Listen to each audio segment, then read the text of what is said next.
Bom dia. Então, agora a gente está começando mais uma edição do SDSN e hoje o tema vai ser a questão da resiliência das cidades e a questão da gestão dos resíduos sólidos. E hoje nós teremos a participação do Cláudio, do Leonardo e, se possível, a participação do Rodrigo, que a gente está aguardando a entrada dele. Então, agora, né, para a gente realmente começar a apresentação, eu queria começar com o Cláudio apresentando um pouco sobre a trajetória dele, o que ele já tem feito, e depois a gente passa para o Leonardo. Pode começar, Cláudio. E aí, pessoal, tudo bom? Bom, eu conheci a permacultura em 98 e fiquei encantado com o conceito da gente trabalhar de uma maneira em comunhão com a natureza. E naquela época estudava na USP Artes Plásticas e tinha uma casa alugada. Eu comecei a fazer compostagem em 99. Então, durante muitos anos eu fiz compostagem no fundo de quintal, numa prática de compostagem que só dá para fazer em casa com espaço de terra. E em 2007 conheci as minhocas, comecei a trabalhar, fazer compostagem com as minhocas e vi o potencial, né, da prática da compostagem doméstica com as minhocas, como que elas aceleram o processo da compostagem, como que melhoram o adubo, como é mais fácil de organizar o manejo, facilita o manejo, ainda tem o brinde da gente conseguir coletar o líquido, né, o adubo líquido. E vi que isso seria um potencial de transformação na cidade mesmo, né? Porque qualquer pessoa morando em casa, morando em apartamento, pode assumir essa prática. Aí, ao longo da caminhada, em 2009, a gente abriu a empresa Morada da Floresta, levando soluções para a gestão de resíduos domésticos no início, né? Então, era composteira doméstica, biocário, fraldas reutilizáveis e absorventes femininos. E aos poucos a gente começou a trabalhar também com empresas e com municípios. E então a gente abriu a empresa antes da política nacional. Aí depois a política nacional foi assinada e eu comecei a levar essa ideia, essa concepção de que não tem nenhuma lógica transportar resíduo, né, orgânico para descartar num aterro sanitário, no lixão, sendo que todas as cidades, mesmo São Paulo, com todas as suas dificuldades territoriais, tem espaço suficiente para fazer muita compostagem. Pensando nessa estratégia da compostagem descentralizada, valorizando o tratamento do resíduo orgânico no próprio local, né? Então, se estimulando ao máximo, levando conhecimento, porque naquela época as pessoas nem tinham conhecimento que isso era possível, de que é possível fazer compostagem em casa. Se não quer fazer em casa, no apartamento, dá para fazer a compostagem no condomínio, né? Boa parte dos condomínios tem área para fazer compostagem. Escolas, praças, parques, né? Áreas, resíduos de podas, de varrição da cidade, enfim, feiras livres. Então eu comecei a levar esse conceito para a gestão municipal, porque é a gestão municipal que cuida dos resíduos. E aí acontece uma longa peregrinação, mas foi muito legal, né? Essa abertura que teve naquela época o secretário do Meio Ambiente, e foi em 2012 isso, 2011, 2012, e eu comecei a fazer uma peregrinação em todos os órgãos públicos relacionados a resíduos, tanto do município quanto do estado. E percebi que havia um mito em São Paulo muito complexo, principalmente na CETESB, que é o órgão estadual que dá o licenciamento ambiental. Então eles tinham a concepção de que compostagem na cidade de São Paulo não dá certo, porque teve uma experiência muito mal sucedida aqui em São Paulo de 84 a 2004, ali perto do Ceasa, perto da Marginal Pinheiros, que deu muito mau cheiro, muita reclamação da vizinhança. Era uma técnica usada naquela época, né, não pensava na separação na fonte, que hoje, quando a gente fala de compostagem, a premissa número 1 é separar o resíduo na origem. Então levava tudo junto, separava, fazia o composto. Aí o composto não tinha qualidade, acabava virando um problema também, mas assim, a má operação gerou muito mau cheiro. Aí o Ministério Público entrou e embargou essa usina de compostagem, que eles chamavam de usina. Então tinha um mito, né, tinha uma crença de que compostagem não dá certo. Aí depois mudou a gestão, a gente também pressionou para que tenha meta de compostagem, eles tiveram a meta de compostar as feiras livres, aí começou a ter o primeiro pátio piloto em São Paulo, que hoje está ampliando, já tem outros pátios agora de compostagem. E, enfim, é tanta coisa, né? Tentar resumir assim, né? Então, E aí a gente foi convidado para fazer um projeto piloto, né, em 2014, que era para entregar 2.000 composteiras domésticas, minhocários domésticos, e fazer uma pesquisa com essas famílias. E para poder levantar dados e informações para a prefeitura poder desenhar uma política pública de estímulo à compostagem doméstica.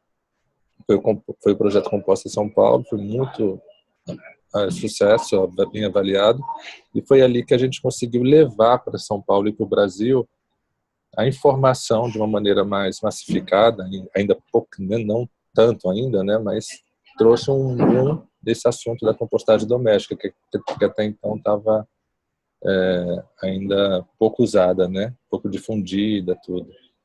Então, sempre pensando nessa questão de tratar o resíduo no próprio local, que é a maneira mais inteligente e mais econômica. Por mais que possa parecer um pouquinho mais caro no início, mas a médio e longo prazo, a economia que isso gera para a gestão municipal é absurda, né? Principalmente Considerando no desafogamento do aterro sanitário, né? Porque aí também não vai ter o...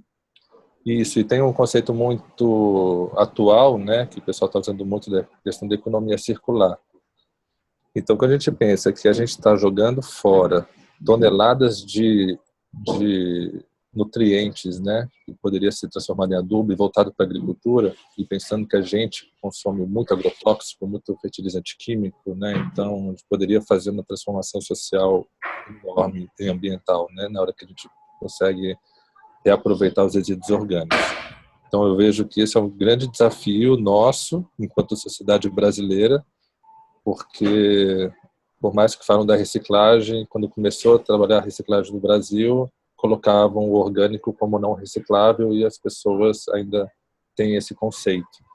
Sim, Né? sim. Então, agora nosso desafio é separar no mínimo em 3 frações, que é o orgânico, compostável, os recicláveis secos e os rejeitos, e a quarta que seria os perigosos, né, os mais delicados, que devem ter um caminhamento mais direcionados, né? Legal. E é legal, né, Cláudio, como é que tem o potencial de utilizar o adubo produzido na compostagem no local também. Torna até mais interessante, que pode associar a compostagem com uma horta, com alguma plantação no local, e aí a própria empresa, o próprio município enxerga o resultado que isso pode dar, né, na produção Sim. de adubo. E o que a gente fala, assim, que o minhocário doméstico ele é uma ferramenta de educação muito eficiente, porque na medida que a família começa a fazer a compostagem em casa, ela naturalmente já separa os outros, né? Então, todo aquele trabalho de conscientização, de separação dos resíduos acontece por osmose. E acontece isso, a pessoa começa a prestar atenção nos seus resíduos, porque se ela está e começa a prestar atenção na sua alimentação. Se ela está se alimentando de muito industrializado, ela gera muita embalagem. Exatamente. Se ela está se alimentando de uma alimentação mais natural, ela vai gerar mais orgânico. Gera essa consciência, né, no processo. E isso que, né, essa história do plantio é muito legal, porque também isso gera, às vezes, uma coisa que não tinha antes, né, uma questão mais participativa comunitária, né? Então, as pessoas começam a gerar adubo e começa a surgir essa questão de horta comunitária, ou até a horta no próprio condomínio, né, que isso é muito saudável e entra numa outra esfera. O que a gente tem percebido, né, tanto com as pessoas que participam dos projetos que a gente faz, ou clientes, que a composteira, o minhocário doméstico, ele traz felicidade, né? Quando a pessoa começa a fazer compostagem, ela realmente entra numa euforia além, né, acima do normal, assim, fica a experiência de você estar fazendo bem ali, tá realmente transformando aquele resíduo em adubo, e você vê, né, você lida com aquilo diariamente, vai vendo aquela transformação, aí depois você vai plantar num fluxo novo, pessoal e familiar, assim, incrível. Ok. Gente, eu vou pausar aqui rapidinho só para introduzir o Rodrigo, que ele entrou aqui. Aí só vou explicar para ele rapidinho, eu vou dar uma pausa. Então, obrigada, viu, Cláudio, pela explicação. Agora eu vou passar para o Leonardo para ele realmente explicar a trajetória dele, a experiência nele nessa questão dos resíduos sólidos. Bom dia, pessoal. Bom dia a todos. Basicamente, minha história começou pela minha formação acadêmica, que eu sou engenheiro ambiental de formação. E recém-formado, eu entrei na época era uma startup, né, que é a Residual, e era uma empresa que tinha foco em soluções de tecnologia para a gestão de resíduos. Então, isso foi há 5 anos atrás, já tem 5 anos. E a gente começou com soluções de hardware e de software voltadas para a conexão entre geradores, coletores e destinadores de resíduos, com o objetivo de aumentar a eficiência da coleta, aumentar o controle, trazer rastreabilidade para essa movimentação de resíduos. E aí a gente começou focado muito no mercado de óleo de cozinha usado, que é um resíduo que tem grande potencial de contaminação de águas e problemas também quando descartado de forma incorreta na pia.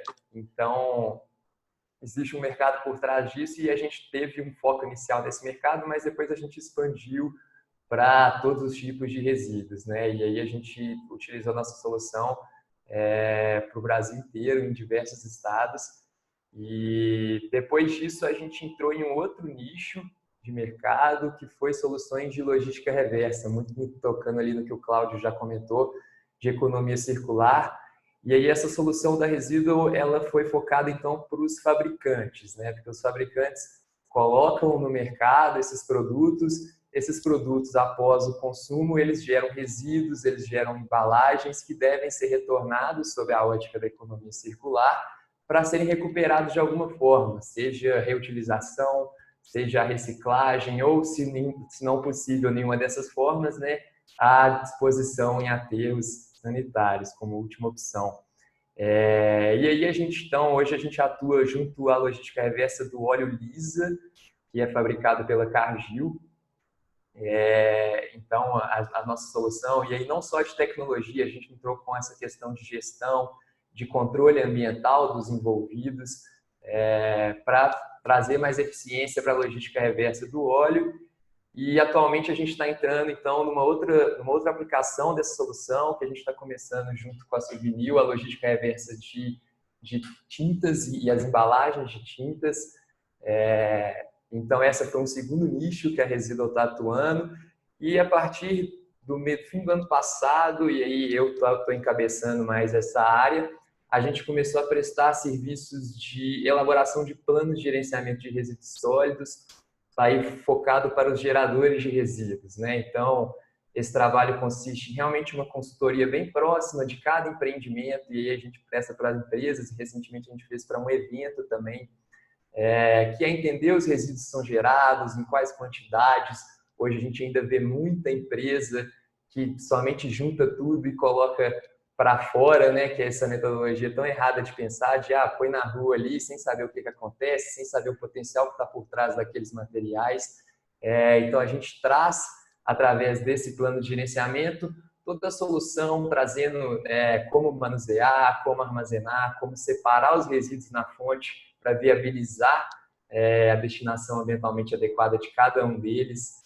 Então, e aí a gente traz também a questão cultural, né, que a gente sempre tem que bater nessa tecla, e é importante trazer esse conceito, essa mudança de cultura para as empresas, para os eventos, e aí para o poder público também, que é de parar com essa questão de só juntar tudo e não querer fazer nada, e mostrar que é possível e que tem diferentes retornos, né? Inclusive é o que a gente sempre usa, que você separar e destinar resíduos de forma ambientalmente adequada traz benefícios legais, que você está atendendo à legislação, traz benefícios econômicos, muitas vezes, porque os resíduos têm um potencial de reinserção, né, na economia.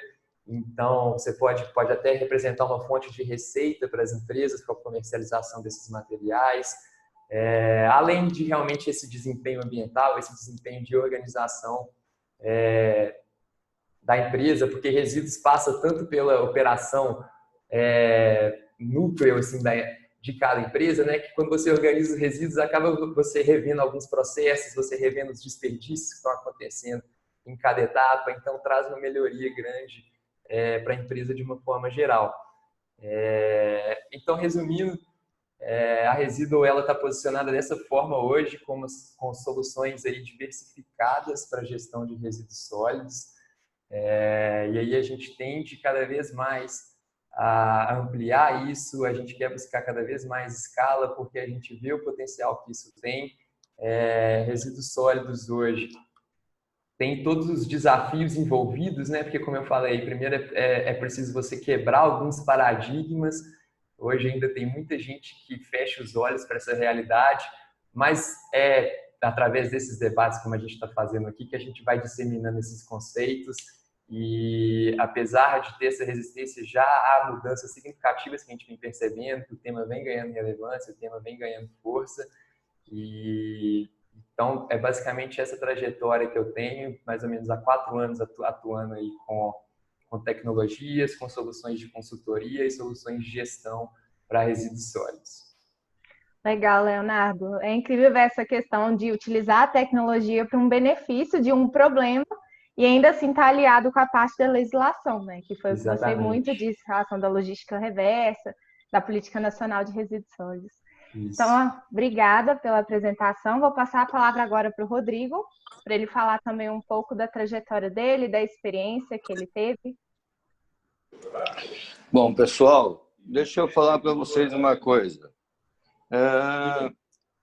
Eu estou num caminho... Primeiro, eu não sei mais ou menos aonde eu estou. Então, não sei bem, porque a gente vem numa corrida muito grande e a gente acabou de fazer a Semana Lixo Zero, que são mais de 3 mil eventos em todo o país, 113 cidades no mundo.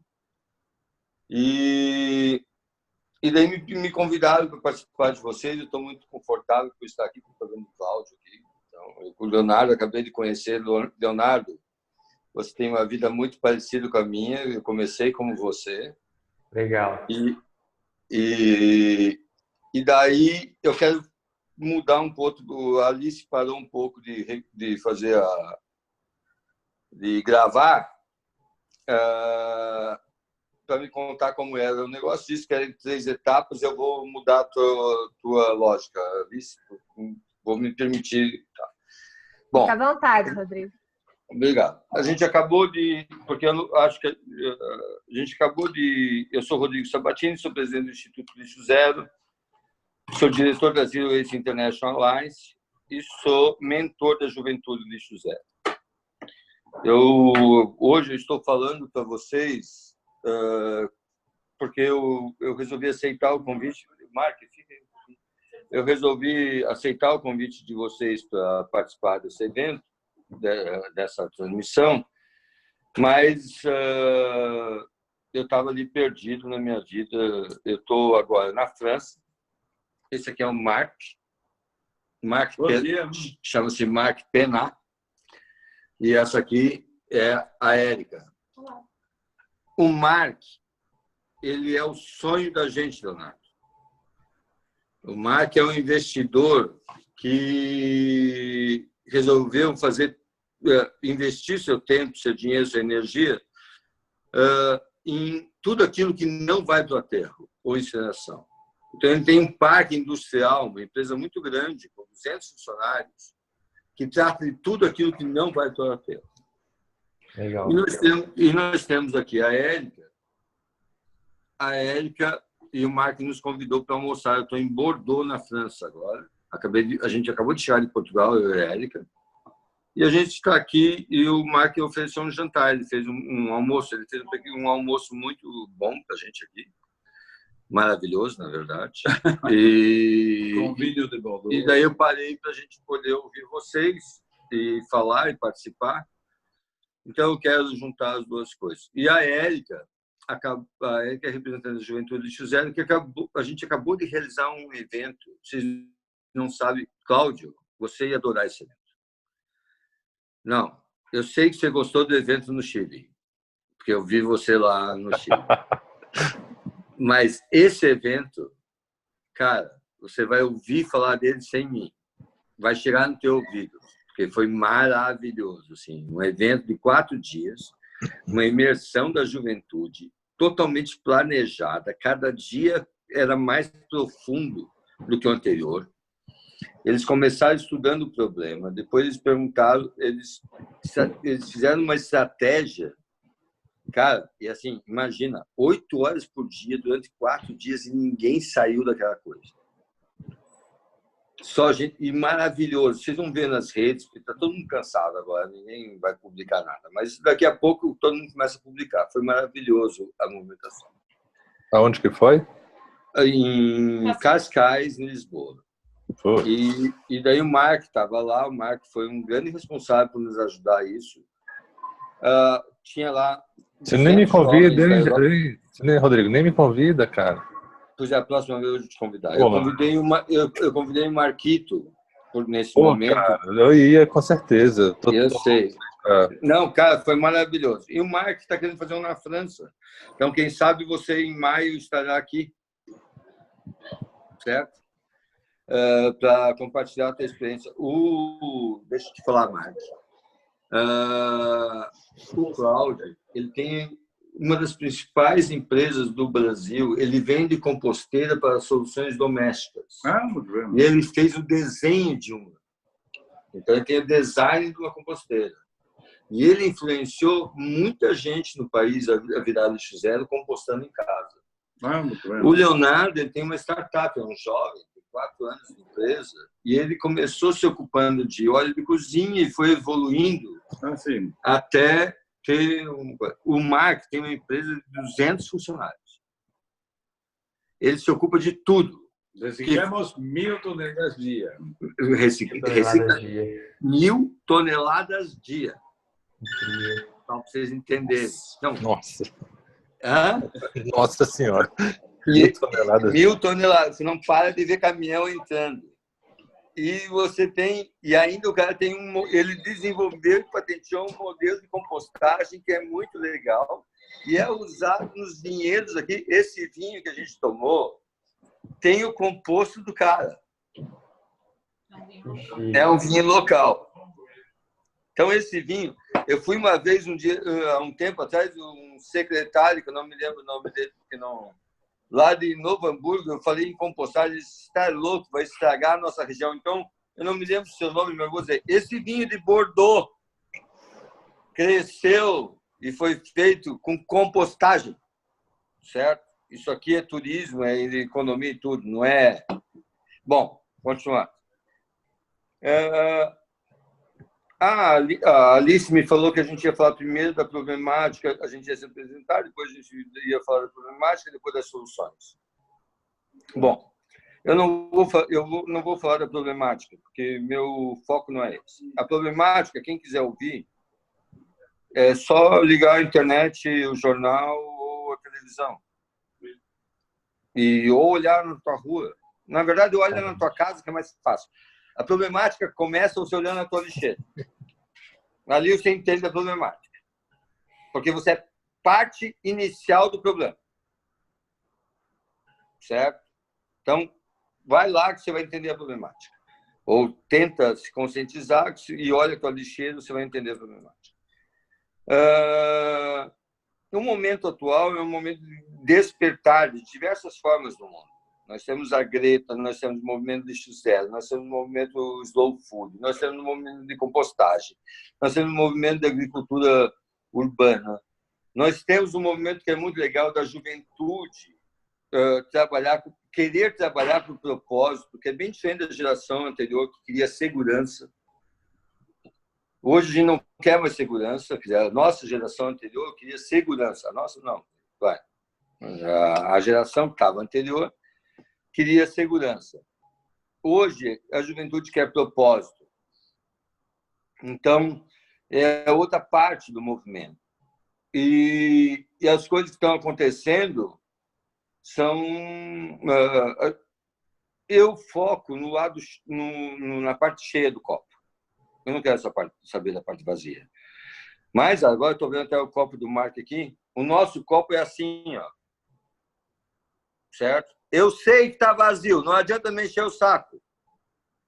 Mas para mim, ele está cheio. Porque meu foco é a parte cheia. E devagarinho a gente vai encher o copo inteiro. Não se preocupem. É uma questão de a gente estar no início de uma revolução. Então não adianta ficar reclamando que a revolução não acabou. Se está no início, está no início. Quando chegar no final, a gente vai estar vitorioso. Então, não podemos perder o tempo muito nisso. Então, eu acho que está num momento maravilhoso. Sobre o futuro, Alice, nós temos 2 futuros. Hoje até eu postei no Facebook um artigo do Edgar Morin. Nós temos 2 futuros. O futuro mais certo é um Mad Max. O futuro mais certo é... Nós vamos ter muitos problemas. Esse é o futuro certo. Por isso que a gente está aqui. Porque se o futuro certo é o colapso, nós existimos porque a gente quer tentar mudar a possibilidade desse futuro. Somos resolvedores de problemas, a Érica está falando aqui. Porque, senão, se o futuro fosse bom, nós estávamos conformados. Se a gente se conformar com a possibilidade do futuro ruim, aí sei lá o que a gente pode fazer. Seria uma vida sem graça, sem desesperançosa, que não teria. Nós somos a esperança. Então, o futuro é aquele que a gente conseguir construir. Certo? O futuro que está garantido é uma bosta. O futuro que está garantido é muito ruim. Muito ruim. É um Mad Max. O futuro que a gente... Nós estamos aqui, eu, Cláudio, Leonardo, nós estamos aqui porque nós acreditamos que a gente pode mudar o futuro que está planejado. E daí nós temos muita gente para trabalhar. E o meu trabalho, o trabalho do Cláudio, eu não conheço muito o Leonardo, então não posso afirmar, estou vendo ele agora. O Leonardo, eu vejo que ele está numa fase de empreender, porque ele é jovem, ele está numa fase de ele constituir a sua experiência para depois compartilhá-la, que eu acho que é o jeito mais responsável e certo de fazer, Leonardo, porque tem muita gente da tua idade que vende antes de fazer, que tenta convencer os outros antes de executar, e daí o cara vira consultor internacional sem nunca ter feito nada, com 20 anos. Então, você está no caminho certo, Leonardo. Então, já te admiro sem te conhecer. Obrigado. Esse é o caminho. O Cláudio está aí. O Cláudio está mudando as percepções. Ele é uma pessoa como a gente também. E ele faz um grande esforço. O que a gente precisa agora é... Eu acho que a gente vive numa situação de urgência. Nós precisamos acelerar, Cláudio. No ritmo que a gente está, não é o suficiente para a gente mudar o futuro previsto. Então, meu trabalho agora é em acelerar a transformação para eu ter um futuro diferente, o futuro que eu imagino que eu quero. Então, como é que eu faço isso multiplicar? Como é que eu faço isso capitalizar? E daí tem a Semana Lixo Zero. A Semana Lixo Zero, não sei se você participou, Cláudio, de algum evento, participasse de algum evento da semana, não? Uhum. Então, a semana, só para vocês, quem está ouvindo não sabe, a Semana Lixo Zero é um movimento maravilhoso. A gente está no 10º ano. Esse ano foi feito em 113 cidades, em 3 países. Aqui, Brasil, Moçambique e Portugal. Teve uma iniciativas no Uruguai e teve uma iniciativas em Angola. Mas oficialmente são 113. A gente, para fazer 113 cidades, a gente precisa de mais ou menos 500 pessoas dedicadas a organizar isso, que trabalharam muito, mais de mês. Mais de 200 horas. Essas pessoas, elas conseguiram organizar mais de 3.000 eventos em uma semana. Para organizar 3.000 eventos, você precisa de mais de 10.000 voluntários. Cada 10.000 voluntários. Então, a gente teve na semana 10.000 pessoas organizando eventos para disseminar o conceito do lixo zero, discutir sobre um consumo consciente e responsável, discutir sobre a responsabilidade da destinação correta dos resíduos, ou da responsabilidade sobre os resíduos provenientes das minhas escolhas do meu consumo, em todo o país e nos outros 2 países. Foi maravilhoso, assim, vocês não sabem o que aconteceu. Esse ano a gente bateu todos os recordes. E aí eu quero agradecer ao Bolsonaro, porque eu acho que tudo isso tem a ver com o Bolsonaro. Porque eu acho que isso é uma reação nossa, entendeu? Estava engasgado na garganta da sociedade esse negócio de não querer ser ativista, de não poder ser ativista, e todas essas pessoas foram para o ativismo, né? E foram fazer sua parte. Não só ele, claro, estou brincando, mas tem esforço, tem um monte de planejamento nisso. Então, a gente mobilizou toda a sociedade para fazer uma reflexão disso, que é o maior movimento lixo zero do mundo. O que a gente fez no Brasil esse ano é incomparável em qualquer lugar do planeta. E a gente fez em Portugal um evento da Juventude Lixo Zero, que vai ficar já está na história de Portugal, como o melhor evento até hoje realizado aqui para a juventude. Da juventude para a juventude. Assim, vocês não sabem o impacto que teve aqui na Europa, porque tinha 20 países lá. Então, acho que nós, e todo mundo na mesma vibe, acho que o que a gente tem que começar a discutir dado a situação de urgência que a gente tem, como que a gente pode compartilhar nossos experimentos. E aí, Leonardo, você, embora jovem, você tem 4 anos de experiência. Então, agora, você precisa fazer uma plataforma open source. Entendeu? Nós precisamos de muitos Leonardos, muitos no país. Em cada cidade, a gente precisa de um Leonardo. Entendeu? E é isso que a gente precisa fazer para fazer a modificação. Porque as pessoas estão tocadas, elas não sabem como fazer. Né? Exatamente, Rodrigo. Aí, só para dar o corte aqui da primeira parte, vamos entrar a segunda parte, então agora focando... É que eu não sei se eu vou participar da segunda. Você não sabe? Entendi. Então, a gente tem 2 minutos, se você quiser, né, finalizar ou até mesmo entrar na segunda parte, aí fica à vontade. Tá bom. Então, eu só queria... Bom, primeiro agradecer e pedir desculpa pela meu improviso, porque, na verdade, eu não estou no escritório, eu estou viajando, estou com outras pessoas, e então eu estou vivendo do improviso, obviamente. Estou vivendo daquilo que não vou parar o que eu estou fazendo e me isolar no mundo. Ainda mais porque a gente tem toda essa tecnologia a nosso favor. Pedir desculpa por esse improviso e queria fazer esse resumo de que, bom, eu sou um engenheiro, comecei como Leonardo, teve uma empresa que é a primeira empresa de gestão de resíduos para o lixo zero do país, chamava-se Novo Ciclo, e depois, a partir de 2014, comecei a me dedicar ao Instituto Lixo Zero, que tem como objetivo disseminar o conceito do lixo zero no país e no mundo, e sou mentor da Juventude Lixo Zero. A segunda coisa que eu não acho que é nosso foco, que a gente deva perder tempo com a análise do cenário, porque o cenário está aí. Acho que o cenário está aí e ele é gritante a cada minuto em todos os lugares. A gente está vivendo no meio do lixo e a mídia nos traz todo esse lixo. O terceiro ponto seria agir como o Leonardo age. A gente precisa ter, porque você precisa adquirir para poder disseminar o conceito. Você precisa adquirir a verdade primeiro.